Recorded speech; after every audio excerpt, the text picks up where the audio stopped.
प्रिय छात्र और छात्राओं, ऑनलाइन क्लासेज में आपका हार्दिक अभिनंदन है।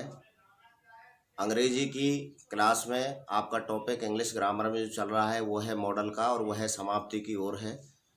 जितने भी मॉडल्स थे मैंने उनके बारे में आपको अपनी पहली कक्षाओं में बता दिया कि भाई किस प्रकार से can, could, may, might, will, would, shall, should और मस्ट, डेयर और टू का प्रयोग किन किन भावों को व्यक्त करने के लिए किया जाता है। तो आज की क्लास में अपना जो शेष मॉडल रह गया है यूज टू का प्रयोग मुझे आपको बताना है। बाकी मैं और एक चार्ट या ग्राफ के द्वारा आपको और आज स्पष्ट करके बताऊंगा कि भाई जैसे परमिशन के लिए हम मे का प्रयोग भी करते हैं और कैन का प्रयोग भी करते हैं, तो कौन सी स्थिति में मे का प्रयोग होता है और कौन सी स्थिति में माइट का प्रयोग होता है या कैन का प्रयोग होता है। तो सबसे पहले जो अपना शेष मॉडल रह गया है वो है यूज टू। यूज टू का प्रयोग कहाँ किस लिए किया जाता है? यूज टू का अर्थ होता है अक्सर का। यूज टू, इसका प्रयोग भूतकाल में हुई, इसका प्रयोग भूतकाल में हुए लगातार काम या आदत को, इसका प्रयोग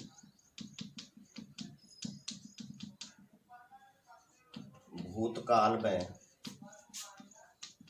हुए लगातार काम या आदत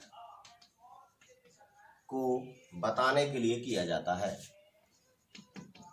को बताने के लिए किया जाता है। कैसा काम? जिसका वर्तमान से कोई मेल जोल नहीं रहता है, जिसका वर्तमान से कोई मतलब नहीं होता, कोई मतलब नहीं होता है, अर्थात पहले ही पूरा हो गया हो। ऐसे कार्य आदत को स्पष्ट करने के लिए हम यूज टू का प्रयोग करते हैं, अर्थात ऐसे कार्य आदत को व्यक्त करते हैं जो वर्तमान में समाप्त हो गई है। इसका वर्तमान कालिक रूप नहीं होता है। सबसे बड़ी बात तो ये होती है कि इसका वर्तमान कालिक रूप नहीं होता है। तो इससे क्या आया समझ में कि इसका प्रयोग केवल पास्ट टेंस में ही होता है। इसका प्रयोग केवल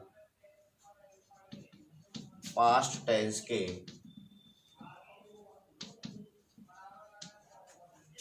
सेंटेंसेज में ही किया जाता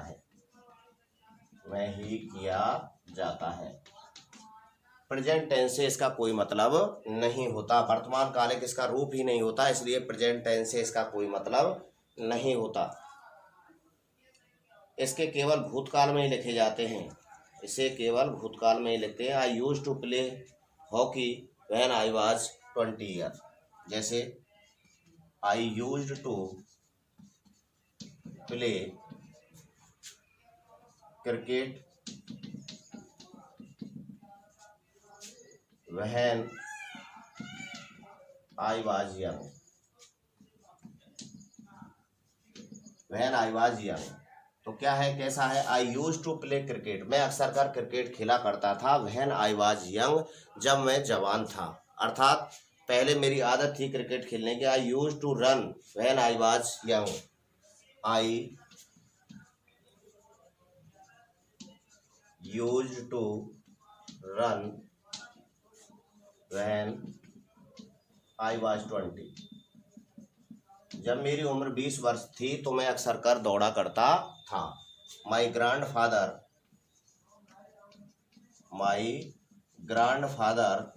used to say stories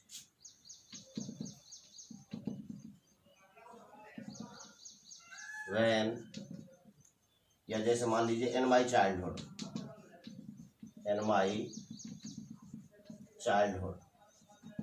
my grandfather use to say stories in my childhood. मेरे बचपन में मेरे दादाजी अक्सर कर कहानियाँ कहते थे, कहानियाँ सुनाया करते थे। तो अब आपकी समझ में आ गया होगा कि यूज टू का प्रयोग किस प्रकार से किया जाता है।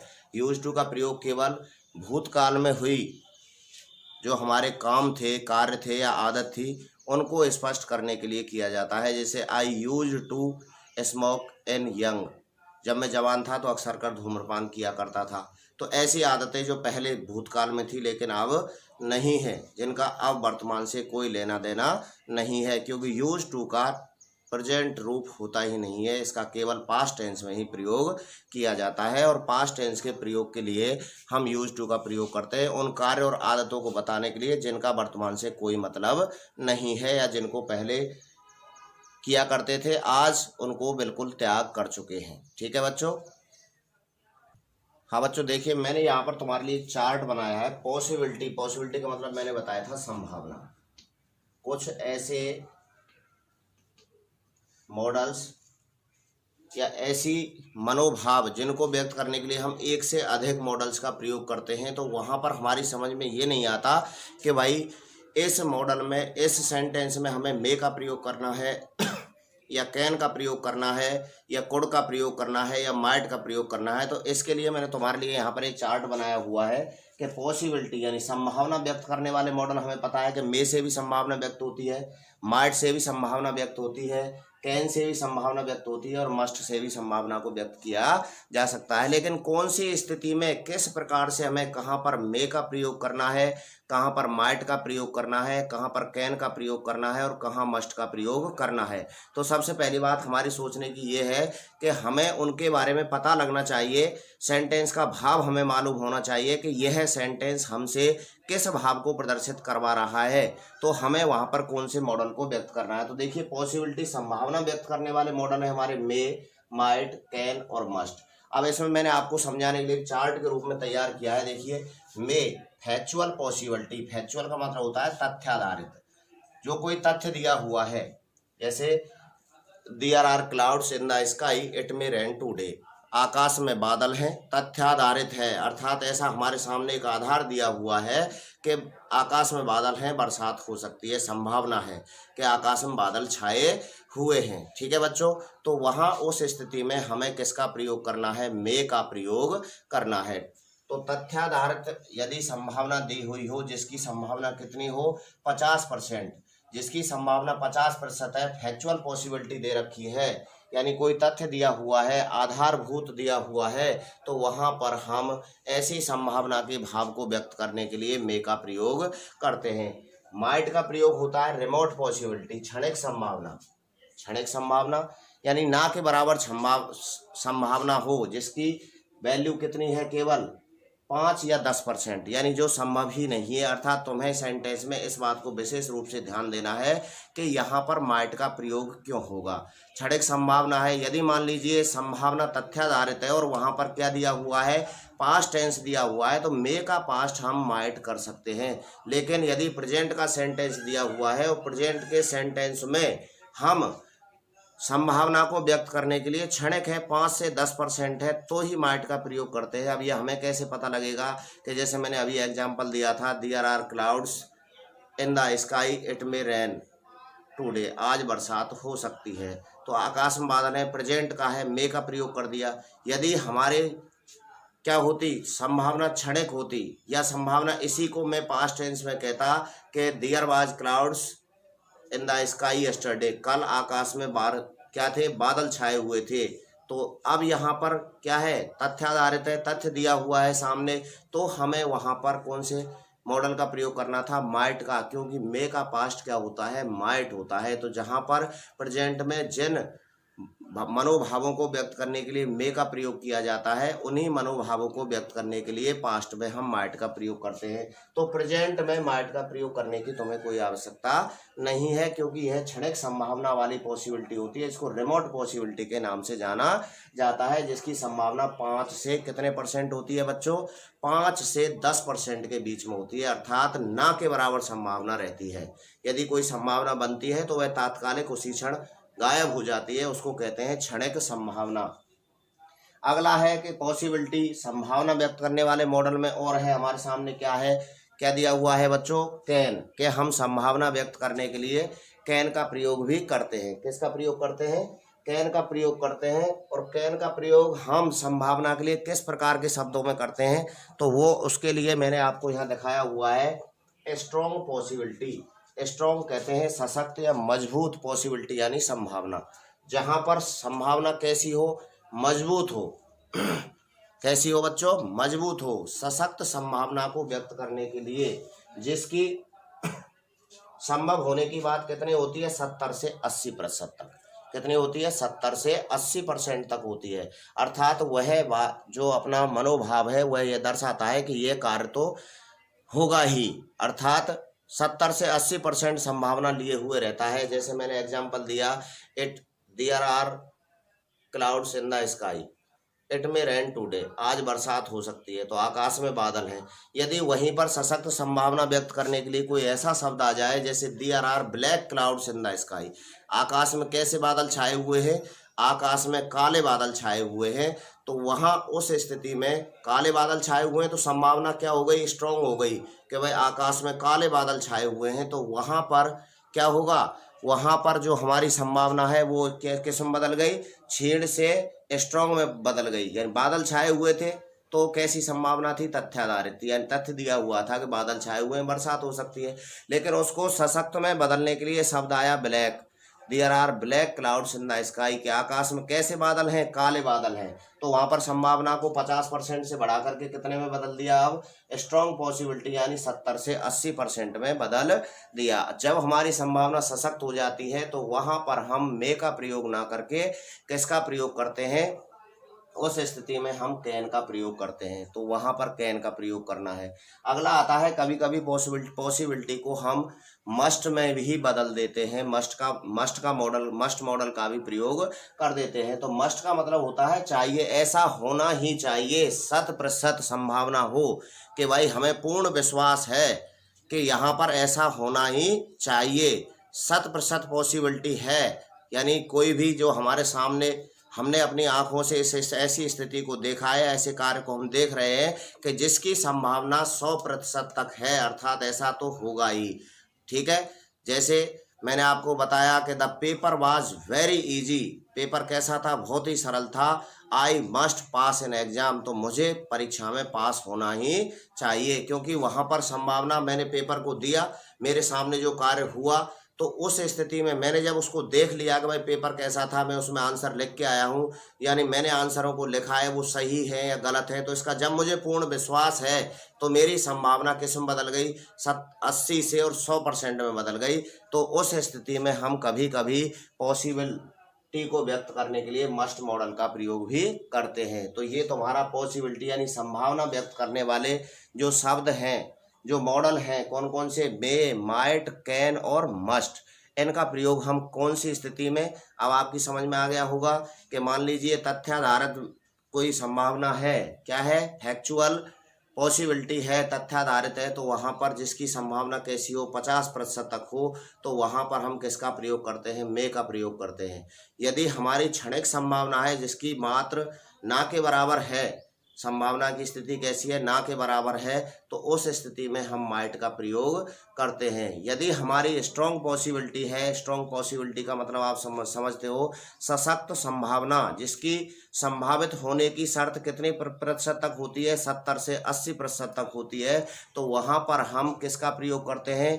कैन मॉडल का प्रयोग करते हैं। स्ट्रॉन्ग पॉसिबिलिटी दर्शाने के लिए कैन मॉडल का प्रयोग किया जाता है। इसी प्रकार से यदि कोई पूर्ण विश्वास के साथ, क्या है इसका मतलब है? विद स्ट्रेंथ पॉसिबिलिटी, ताकत लगा करके, जोर लगा करके कोई बात कही जाए, यानी किसी सेंटेंस पर विशेष बल दिया जाए, विशेष फोकस दिया जाए, कि पूर्ण विश्वास के साथ कोई बात कही जाए कि ऐसा तो संभव है ही, अर्थात ऐसा कार्य तो होगा ही, तो वहां पर उस स्थिति में हम मस्ट का प्रयोग करते हैं, क्योंकि वहां पर संभावना की जो प्रतिशत है वो कितनी हो जाती है? 100 हो जाती है। तो 100% संभावना, अर्थात कोई मान लीजिए मेरे आंखों के सामने ही कोई कार्य हुआ हो, तो मैंने जैसे एग्जाम्पल के तौर पे मैंने तुमको बताया था कि पेपर मैंने दिया था, the question paper was very easy, कैसा था? बहुत ही सरल था। तो संभावना कैसी हो गई?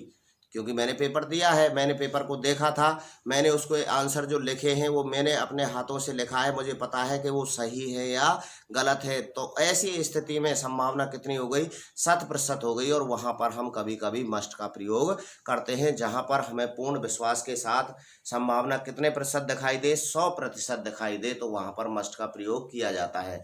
अगला लेके चलते हैं, दूसरा शब्द है परमिशन। परमिशन के भी दो पार्ट हैं, एक परमिशन लेने के लिए और एक परमिशन देने के लिए। तो दोनों में हमें पता है कि परमिशन लेने के लिए हम कौन कौन से मॉडल का प्रयोग करते हैं। तो इसमें भी मैंने आपको बताया कि परमिशन लेने के लिए हम कैन का प्रयोग भी करते हैं, मे का प्रयोग भी करते हैं, माइट का प्रयोग भी करते हैं और कोड का प्रयोग भी करते हैं। लेकिन कौन सी स्थिति में हम मे का प्रयोग करते हैं और कौन सी स्थिति में हम कैन का प्रयोग करते हैं, माइट का प्रयोग करते हैं या कोड का प्रयोग करते हैं, तो इसके लिए आपको विशेष रूप से ध्यान देना है कि इनफॉर्मल परमिशन, अनौपचारिकता, केवल अनौपचारिकता से परमिशन, यानी कोई परमिशन क्या हो, मांगी गई हो, अनौपचारिक ढंग से मांगी गई हो, तो उसमें हम कैन का प्रयोग करते हैं। दूसरा है मे, फॉर्मल परमिशन, औपचारिकता के साथ, औपचारिक साथ यानी विनम्रता के साथ यदि जहां पर कोई अनुमति ली गई हो, तो उस स्थिति में हम किसका प्रयोग करते हैं, मे का प्रयोग करते हैं। और प्री हेजिस्टेशन, प्रेजेंट हेजिस्टेशन यानी प्रेजेंट टेंस का कोई, प्रेजेंट टेंस में कोई सेंटेंस दिया हुआ है और हम हेजिस्टेशन, हिचकिचाहट के साथ यदि किसी से अनुमति मांगे, अनुमति लेते हैं, तो वहां पर हम माइट का प्रयोग करते हैं। और अगला है अपना प्री, प्रेजेंट और फ्यूचर में सर्वाधिक लोकप्रिय जो होती है वो है कोड का प्रयोग किया जाता है। आगे समझ में। तो क्या है बच्चों कि इनफॉर्मल परमिशन, अनौपचारिक ढंग से कोई यदि परमिशन लेता है तो वहां पर कैन का प्रयोग होता है। जैसे कैन आई सिट हियर, क्या मैं यहाँ बैठ सकता हूँ, ठीक है, एक तो ये बात हो गई। और एक मे आई कम इन, क्या मैं अंदर आ सकता हूँ। विनम्रता से यदि कोई परमिशन ली जाए तो वहां पर क्या होगा, फॉर्मल परमिशन के लिए मे का प्रयोग किया जाता है। ऐसे ही माइट का प्रयोग करते हैं और किसका प्रयोग करते हैं, कोड का। तो परमिशन लेने के लिए हम चार जो मॉडल्स हैं उनमें से मे, माइट, कैन और कोड का प्रयोग किया जाता है। तो इस चार्ट को आप अपनी कॉपी में नोट करें। अगला है परमिशन देने के लिए, तो उसमें हम क्या करते हैं बच्चों। हाँ बच्चों देखिए, परमिशन देने के लिए हम यदि बात हमारा, इसको मैंने दो पार्ट्स में विभक्त किया है। पहला है अफर्मेटिव सेंटेंस, यानी कोई साधारण वाक्य हो, कैसा हो, साधारण वाक्य हो, अफर्मेटिव सेंटेंस, और नेगेटिव सेंटेंस यानी नकारात्मक हो। तो अफर्मेटिव सेंटेंस में हम परमिशन देने के लिए दो मॉडल्स का प्रयोग करते हैं, एक मे का और एक कैन का। तो मे का प्रयोग कहाँ करते हैं, तो मे का प्रयोग हम वक्ता जब अपनी स्वेच्छा से बिना मांगे, वक्ता जो है स्वेच्छा से बिना मांगे परमिशन देता है, तो वहां पर मे का प्रयोग किया जाता है। और कैन का प्रयोग यदि कोई हमसे परमिशन ले रहा है तो वहां पर कैन का प्रयोग किया जाता है। जैसे you may take my pen if you like, यदि तुम्हें अच्छा लगे तो तुम मेरा पेन ले सकते हो। आ गया समझ में। यानी इसमें क्या है कि बिना मांगे, जब सामने वाला हमसे परमिशन नहीं ले रहा है लेकिन हम उसको परमिशन दे रहे हैं, तो ऐसी स्थिति में हम मे का प्रयोग करते हैं। और यदि कोई परमिशन मांग रहा है तो वहां पर कैन का प्रयोग किया जा सकता है, किया जाता है। जैसे you can stay here, you can stay here, तुम यहाँ रह सकते हो। या आई कैन स्टे हियर, क्या मैं यहाँ रह सकता हूँ, कैन आई स्टे हियर, क्या मैं यहाँ रह सकता हूँ। तो यहाँ पर क्या है, कैन आई स्टे हियर, यहाँ परमिशन मांगी गई है, तो यहाँ पर किसका प्रयोग हुआ है, जब मांगने पर कैन का प्रयोग होता है और बिना मांगने पर किसका प्रयोग होता है, मे का प्रयोग होता है। तो परमिशन देने के लिए अफर्मेटिव सेंटेंस और नेगेटिव सेंटेंस दोनों को मैंने यहाँ चार्ट के द्वारा आपको बताया है कि कौन सी स्थिति में मे का प्रयोग करते हैं और कौन सी स्थिति में कैन का प्रयोग करते हैं।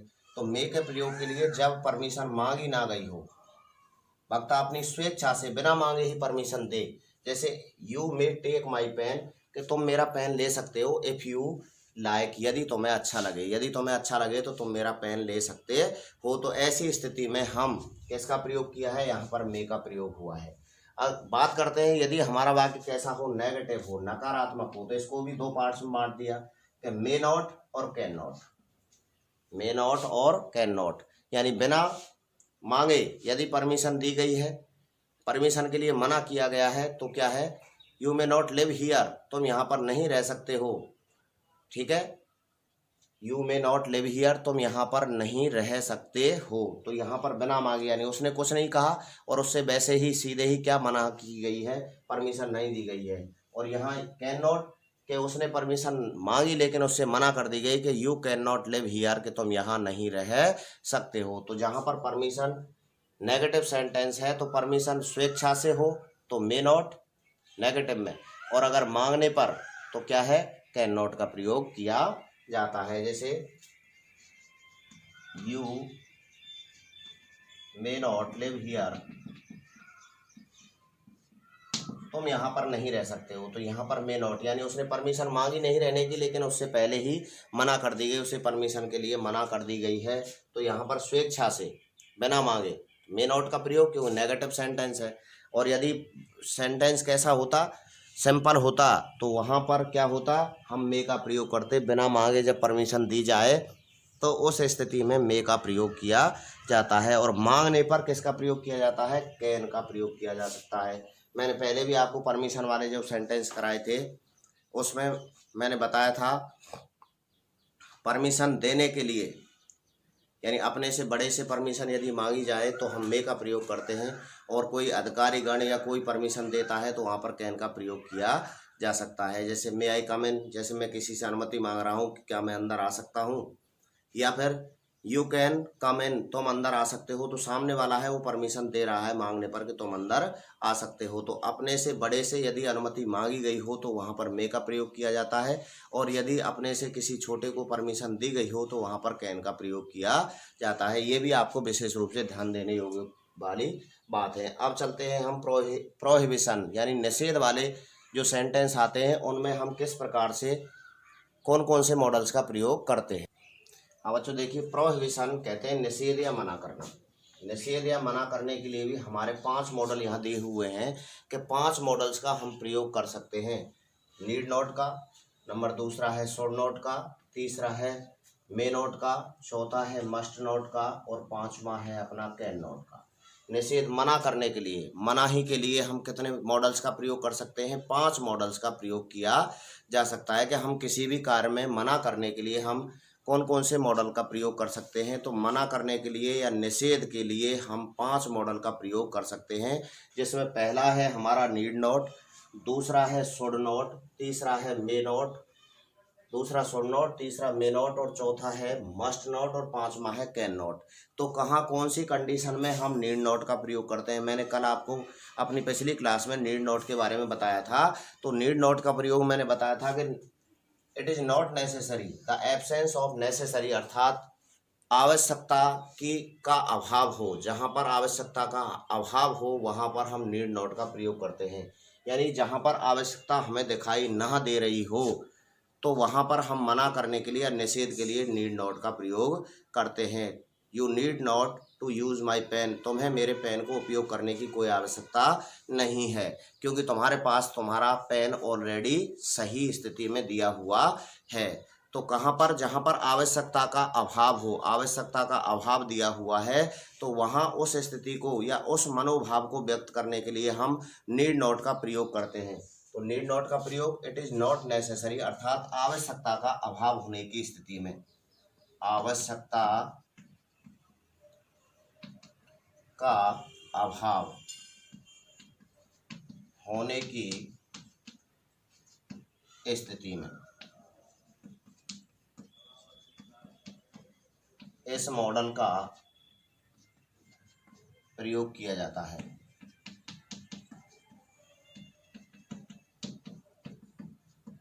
आ गया होगा आपकी समझ में। यानी आवश्यकता हमें दिखाई नहीं दे रही हो, जैसे you need not use my pen if you have, यदि तुम्हारे पास है तो तुम्हें मेरे पेन को उपयोग में लेने की कोई आवश्यकता नहीं है। जब तुम्हारे पास पहले ही दिया हुआ है तो उस स्थिति में तुम्हें मेरे पेन को उपयोग में लेने की कोई आवश्यकता नहीं है। यानी एब्सेंस ऑफ नेसेसिटी, अर्थात आवश्यकता का अभाव होने की स्थिति में हम कौन से मॉडल का प्रयोग करते हैं, नीड नॉट मॉडल का प्रयोग करते हैं। अगला है अपना शुड नॉट का प्रयोग। शुड नॉट का प्रयोग कौन सी कंडीशन में, एडवाइज नॉट टू डू, अर्थात किसी सलाह के रूप में, किसके रूप में बच्चों, सलाह के रूप में,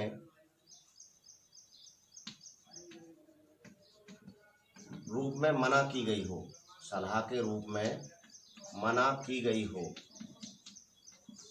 हो तो किसका, should not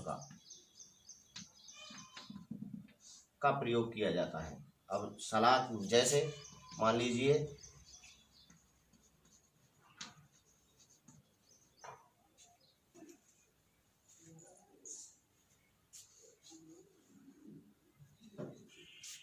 URL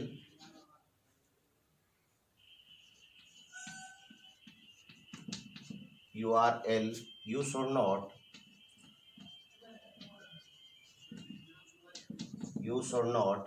speak loudly।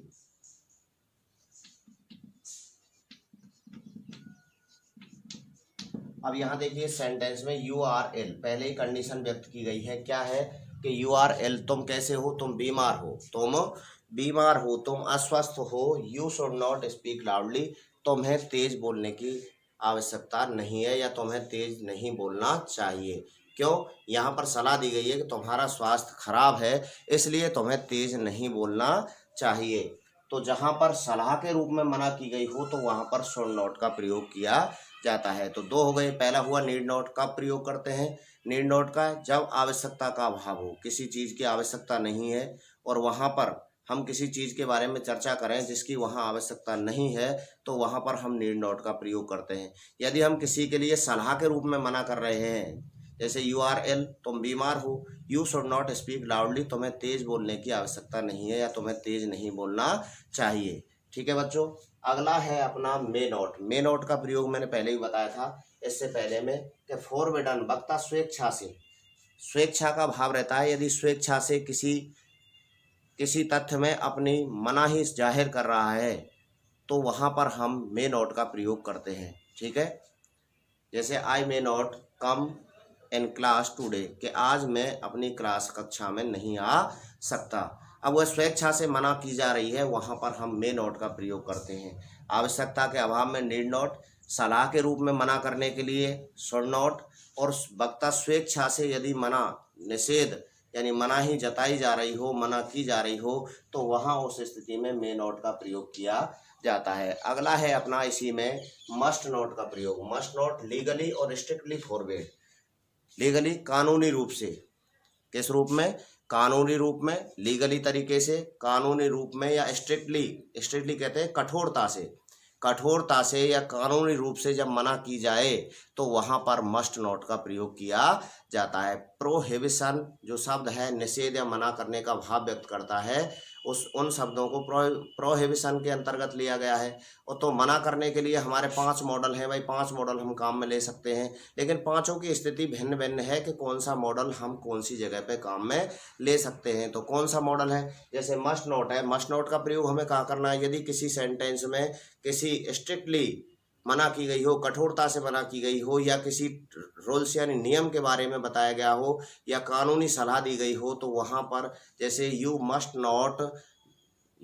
Not break the traffic rules, कि तुम्हें जो यातायात के नियम है उनको नहीं तोड़ना चाहिए या तुम्हें उनका पालन करना चाहिए, तो वहाँ पर यस तो भी मस्ट का प्रयोग होगा, यदि मनाही है तो मस्ट नॉट का प्रयोग होगा। यानी कोई सेंटेंस है जिसमें किसी रूल्स नियम के बारे में दिया गया है या स्ट्रिक्टली मना की गई हो तो वहाँ उस स्थिति में हम मस्ट नॉट का प्रयोग करते हैं। तो मस्ट नॉट का प्रयोग कहाँ करते हैं, जिस सेंटेंस में किसी कानूनी सलाह या कानूनी मनाही के रूप में विवरण दिया गया हो या किसी नियम के बारे में चर्चा की गई हो तो वहाँ पर हमें मना करने के भाव को व्यक्त करने के लिए मस्ट नॉट का प्रयोग करना होता है। अगला है हमारा can not, not in A position, कार्य करने की स्थिति में ना हो, यानी हमें दिखाई दे रहा है कि वह इस स्थिति में नहीं है कि इस कार्य को कर सके, अर्थात कार्य करने में सक्षम ना होने की स्थिति में